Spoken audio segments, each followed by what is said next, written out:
Les écologistes se sont toujours prononcés pour le développement des transports en commun. C'est un enjeu fondamental pour notre territoire. Pour parvenir à endiguer le réchauffement climatique, il nous faut convaincre les habitants de lâcher leur voiture pour d'autres modes de déplacement plus propres, mais tout aussi efficaces. Pour ne pas pénaliser le quotidien, il nous faut aussi réussir le pari de proposer des alternatives accessibles aux personnes les plus en difficulté ou éloignées des services de transport. La marche, le vélo, mais aussi les transports en commun ont une part considérable à prendre pour compenser cet usage immodéré de la voiture, à lui seul responsable de la moitié de nos émissions de carbone. Durant ce mandat, des actions ont été mises en place, telles que vous venez de nous les présenter, monsieur le maire de Saint-Herblain. Par exemple, le service Destinéo, avec 3 millions de recherches d'itinéraires par mois, qui permet aux voyageurs de préparer et de calculer leur temps de trajet, et ce, à partir de 15 réseaux répartis sur l'ensemble de la région des Pays de la Loire, mais aussi l'intégration tarifaire entre le réseau TAN et les réseaux TER ou Aléop, et le titre Métro-Océane avec la Strane de Saint-Nazaire, qui nous ont permis, via l'intermodalité des transports, une multiplication par 12 du nombre de voyageurs en l'espace de 17 ans, ce qui n'est pas rien. Les écologistes ont toujours soutenu de tels dispositifs qui facilitent l'accès à ce mode de transport et que nous savons utiles pour attirer de nouveaux usagers. Pour autant, nous réaffirmons que le moyen le plus efficace pour attirer les citoyens vers les transports collectifs restera toujours d'investir dans une offre de services et d'infrastructures suffisamment attractive sur tout le territoire et à toutes les heures de la journée.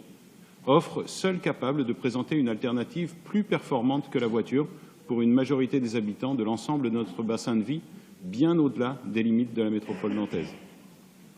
À ce titre, quelques investissements réalisés sur le mandat qui voient la part modale, les quelques investissements réalisés sur le mandat qui voient la part modale des transports en commun stagner à 15% et le niveau d'intermodalité ne pas dépasser 6% sont insuffisants.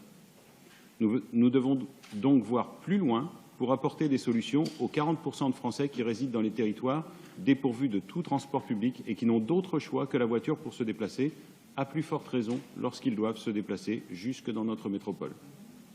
C'est par exemple via la création d'un véritable train express du quotidien qui s'appuie sur l'étoile ferroviaire existante, les gares de quartier, avec un passage à minima toutes les 30 minutes en heure de pointe, toutes les heures le reste de la journée. Là où le réseau ferré est inexistant, c'est par des lignes de car à haut niveau de service de type Aléop que nous pourrons y parvenir. Mais aussi pour desservir efficacement les quartiers autour de l'agglomération pour le plus grand bien de leurs habitants qui continuent de subir l'aménagement d'un réseau TAN en étoile. C'est en renforçant les fréquences, notamment le soir, le week-end, les vacances scolaires, en créant de nouvelles lignes rapides interquartiers. Il nous faut continuer de reconstruire ce modèle en toile d'araignée qui avait fait la force du réseau nantais dès les années 30. Enfin, pour gagner de l'espace et les financements au profit des autres modes, nous ne pourrons faire l'économie de repenser l'usage de la voiture individuelle. Développer une ville apaisée, ça passe aussi par le passage à 30 km/h de l'intégralité des secteurs urbanisés de la métropole. Cela passe par le développement d'un véritable service public de flotte en autopartage, accessible par tous. Ça passe par la création de voies dédiées au transport collectif, au covoiturage, sur les pénétrantes, sur les grands boulevards. Ces nouvelles infrastructures, ces nouveaux services, couplés à la création de parkings relais aux entrées de la ville et non pas dans le centre-ville, sont une garantie nécessaire pour atteindre les objectifs de réduction du trafic automobile et donc de réduction des émissions de carbone. C'est bien de la combinaison efficace de tous ces dispositifs complémentaires que viendra le changement de comportement. Alors, mesdames, messieurs, chers collègues, ce Conseil étant le dernier du mandat, mais également le mien, puisque je pars désormais pour de nouvelles aventures professionnelles, je souhaite en profiter pour saluer chaleureusement toutes les personnes avec qui j'ai pu travailler au développement et à la mise en œuvre de ces idées. Mes collègues du groupe écologiste et citoyen, bien entendu, mais aussi les élus de la commission mobilité, avec lesquels nous avons échangé, parfois confrontés, mais souvent partagé nos idées sur le développement des alternatives à la voiture solo dans la métropole.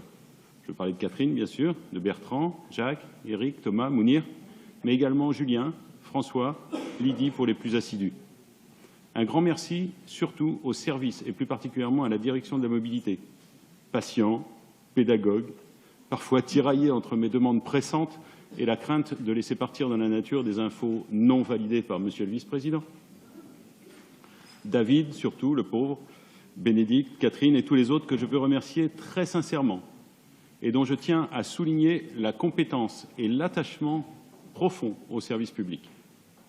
J'aimerais pour finir évoquer celles et ceux sans lesquels aucun élu ne peut travailler dans de bonnes conditions. Je veux parler de nos collaborateurs et collaboratrices qui nous aident à structurer, à mettre en forme notre pensée politique grâce à la documentation qu'ils nous fournissent, les relations qu'ils organisent, les multiples réunions au cours desquelles nous construisons petit à petit nos convictions pour une métropole plus belle, plus durable et plus en harmonie avec les territoires qui l'entourent. Et puis je ne voudrais pas terminer sans une petite pensée pour celui sans lequel nos idées écologistes, en tout cas les miennes, en matière de transport et de déplacement ne seraient pas ce qu'elles sont. Je veux bien entendu parler d'Yves Choquet, à qui je veux dédier cette dernière intervention. Voilà, je vous remercie de votre attention.